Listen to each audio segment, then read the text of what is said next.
What is the worst case of psycho overprotective parenting that you've ever seen? I went to high school with a guy whose parents had a camera installed in his room that fed into a TV screen in their bedroom. When he told me, I assumed it was one of those things they used when he was a baby then disabled when he was older. Nope. According to him, they still kept it on 24/7, even though he was like 17 years old. I'd never been so creeped out.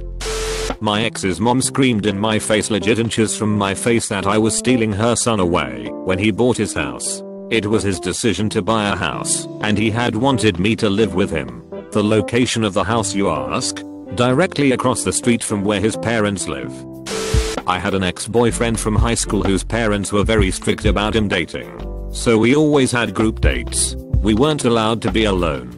We went over to his house for a movie night and everyone all of a sudden left, but it was super late and my dad's place was across town. So I called for him to pick me up, but it was going to take 45 minutes to get there. His parents made me wait outside on the porch alone in November, in Canada.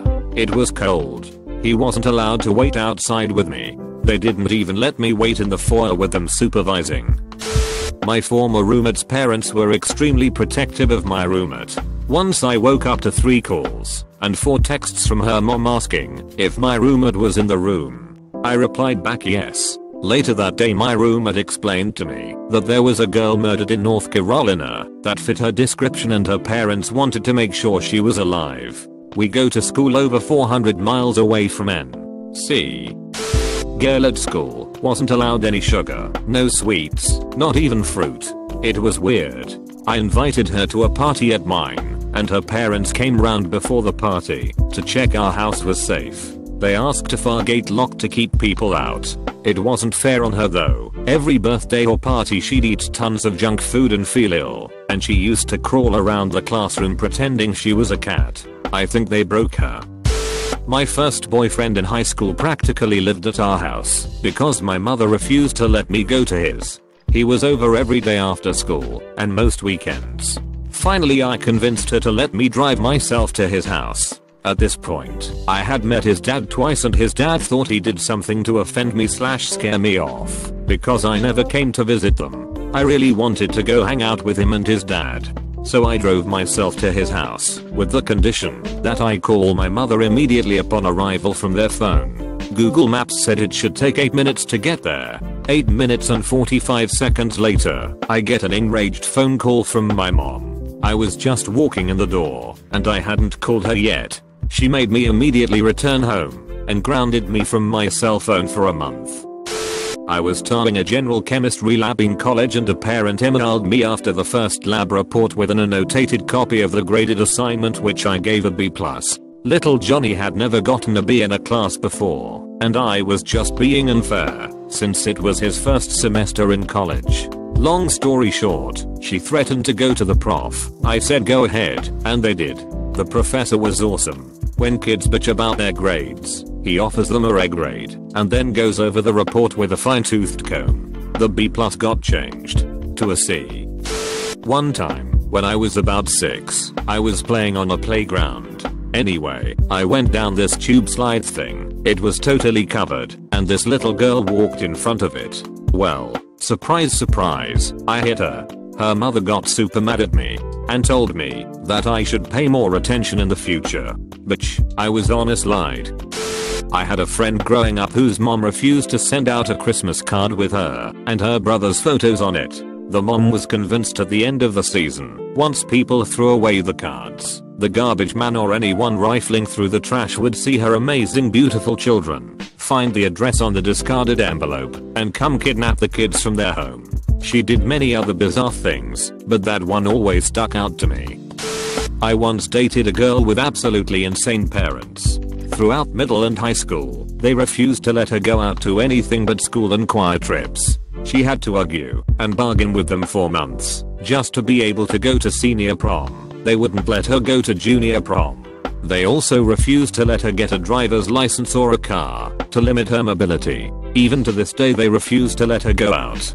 She, a 20-year-old woman, has to get permission from her super restrictive mom and dad to go out for coffee at the cafe downstairs. The worst part of all of this is that she can't move out, as they have hold of her passport, and where she lives, it's more or less impossible to get anything done without it. On my friend's 13th birthday, his big brother was taking us paintballing. We said bye to his mom. She was, in full disclosure, a severe paranoid schizophrenic who liked to go off her meds. Anywho, we left the house and headed to paintball. At a random gas station a good half hour away, we stopped for snacks. When the older brother goes inside, the mom pulls up to a screeching halt next to us, rolls down the window and starts yelling at us to make sure the older brother spends all the money on paintball, rocking the crazy eyes the whole time. She leaves by rolling around to the back of the gas station and idling there. When the older brother got back, we told him what was going on. He told us to buckle up. Sure enough, we pulled out of the gas station, and she starts to try telling us. I say try, because next thing I know we are on the freeway doing at least 100 dodging from lane to lane till we found a quick off ramp that took us under a bridge, where we hid for a few minimums to make sure we had lost her. The older brother refused to let her ruin my friend's 13th birthday. He was a good dude. I once went to bed with a very beautiful girl who happened to be homeschooled as a child until she was 13, before she went to public school. It happened 3 separate occasions that we were in the middle of fooling around, and then she would just hit a wall and stop moving forward, and so I would stop. She explained the attitudes that she grew up with about sex, and she would just clamp up and be on the brink of tears, and I would just be telling her it was fine and not to be embarrassed. It just blew my mind that at 24 this beautiful, young, well-traveled, educated woman still couldn't be physically intimate with someone past a certain point because of some mental block her parents had instilled in her. Shit's weird. Parents need to stop teaching their daughters dumb shit about sex. If not for the sake of their self-confidence issues, then at least to stop cockblocking me. My first roommate in college was extremely coddled by his mother, or at least I thought so. His home was about an hour away from campus, and she came up every day to get his laundry and make his bed, clean his side of the room. They were both neat freaks, and I wasn't a slob by any means, but I wasn't quite as neat as either of them would have liked. What ended up happening is I would come back from class and find her making my bed, organizing my desk, and picking up my dirty clothes. Didn't really appreciate that, but I didn't want to make waves, so I just kept my mouth shut. Finally it got really weird when I came back to the room after a class had gotten cancelled, and they were both in the same twin bed. He was sleeping, and she was stroking his hair/face and singing him a lullaby. My wife's mother. Too many acts of lunacy to mention, but the one that sticks out was when we went to their house for a family barbecue. We were in our mid-20s. Mom decides to start a fight over my presence, as I wasn't family and thus should not be attending. Wife says if he's not welcome, we are leaving. Mom says, no you're not. You're grounded. Wife just gives her this tilt your head sideways look and says, we are going back to our house. I work security at a college, so I've seen my fair share. This wasn't so much overprotective as it was babying. I once had a mother call our office. The exchange went as follows. Mother, hello, can you please go tell my son's professor that he won't be in class today? He doesn't feel well. Me, where is your son? Mother, oh he's there, on campus, in the dorms. Me, ma'am I don't know who your son's professor is, and even if I did, it's his responsibility to get in touch with them, not mine or yours. Mother, oh I know, but he called me and asked me to call him out of class. Me, he's in college now. He's 18. He can do this on his own. He doesn't even need to call, he can email his professor. Laughing, you're so right. I know someone who just moved into her college dorm a couple weeks ago. This girl has never had a house key as her mom wouldn't allow it. If she wanted in the house, mom better be there. Her parents also have all of her social media passwords, and her mom openly states she used to go read the chat conversations. Not as bad as others. However, the girl has already been home one weekend and is set to come back in a few weeks. We real wondering how she'll rebel once she's under the college experience. This girl's brother, who is in middle school / maybe just started high school, is worse. He is so coddled that he freaked out when he was left in a waiting room at a doctor's office alone while his uncle went back for his appointment. The kid could not be left alone. For the record, neither kid is special needs. Wife grew up in a quiverful family. She was only allowed to wear ankle-length skirts, no movies or any time, only parental approved books, Pilgrim's Progress, the Bible, theology books, no music except for classical and hymns. In order to date her, I had to court her. That involved never being alone, her parents inviting themselves to our anniversary dinners, siblings repeating every word that we said back to her parents. I gave her a goodbye hug, and her mother yelled at her, calling her a whore and a loose woman. When she finally gave up and ran away, they chased her to her car screaming and tried to block her in the driveway with a tractor. I got one. My sister once told me about this one time when she was at a beach house with her friends. They were all over 20 years old and they were planning to stay there for the weekend. Obviously, they were going to stay up all night watching movies when midnight strikes. This one girl's phone starts to ring and it was her mother telling her to go to sleep. Worst part? She silently stood up and went to bed. She is over 20 years old. I don't know about the worst, since my parents were pretty good about other stuff, but anything to do with sex was a major no-go. I remember them trying to give a talk to my oldest sister, who was 8 or 9 at the time, making me 4 or 5. We got to the part where the guy puts the thing he pees out of into a hole I was not aware existed, and I ran away screaming. That subject was never revisited. They pulled me out of middle school sex ed because it was too early, and my high school taught abstinence. I thought that old porn, not just child pornography, was illegal until college.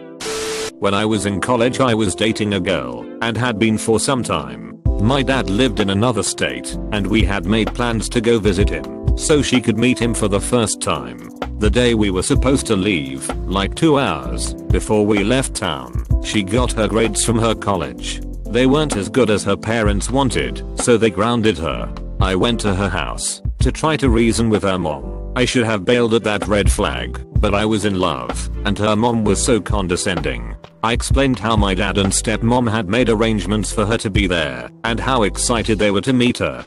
She wouldn't hear it. I made the mistake of saying I understand that you're upset, but deciding this right before the trip just seems childish. I was banned from their house. We were actually together for a long time after that, but I know they are still really overprotective, and she's really dependent on them. She's 31, and the last time I talked to her, a few months back, she still lived with them. My dad would lock me in the house like it's a prison. He never let me play outside with the other kids. The only time I go outside is when I went to school, and even then he wouldn't let me participate in extracurricular activities. He would always hang around the school. I was such a depressed, lonely child. I had a 9:30 p.m. curfew until I was 19. The only friend I had was my dog. I loved that dog so much, but my dad killed him in a drunken and coke-fueled rage. He curb stomped the dog to death, then hid the body somewhere in the woods where no one would find it. He killed the dog because he said the dog was being violent and aggressive, because it's in the nature of all pit bulls.